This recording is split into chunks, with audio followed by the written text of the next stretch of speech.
Hello everyone, எல்லாருக்கும் வணக்கம். Tamil letters part 2, Tamil எழுத்துக்கள் பாகம் 2. இதில் ஆ வரிசைகள் பார்க்க போகிறோம். இந்த ஆவுக்கும் ஆவுக்கும் உள்ள வித்தியாசம் குறில் நெடில். அதாவது ஆல உள்ள ஓசை குறுகிய ஓசையாக இருக்கும். ஆல உள்ள ஓசை நெடில், அந்த நீண்ட ஓசை இருக்கும். ஆ ஆ.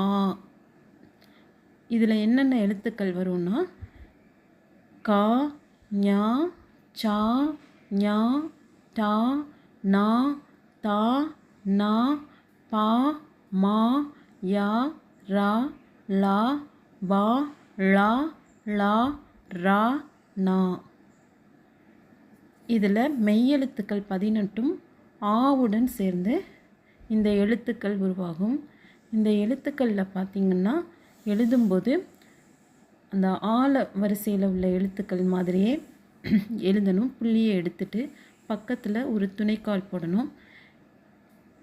இதில் இந்த எண்டிங் சவுண்ட் ஆன்னு இருக்கும். கடைசியில் வர உச்சரிப்பு ஆன்னு முடியும்.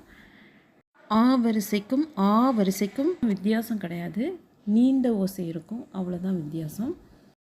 இது எப்படி மெய்யெழுத்து கூட சேருதுன்னு பார்க்கலாம். இக் கூட்டல் ஆ கா, இங் கூட்டல் ஆ ஞா, இச் கூட்டல் ஆ சா, இஞ்ச் கூட்டல் ஆ ஞா, இட் கூட்டல் ஆ டா, இன் கூட்டல் ஆ நா, இத் கூட்டல் ஆ தா, இன் கூட்டல் ஆ நா, இப் கூட்டல் ஆ பா, இம் கூட்டல் ஆ மா,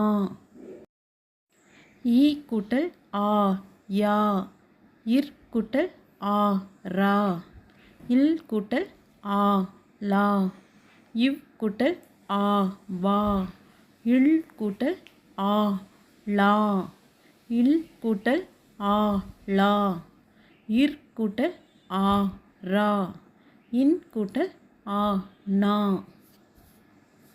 Thank you.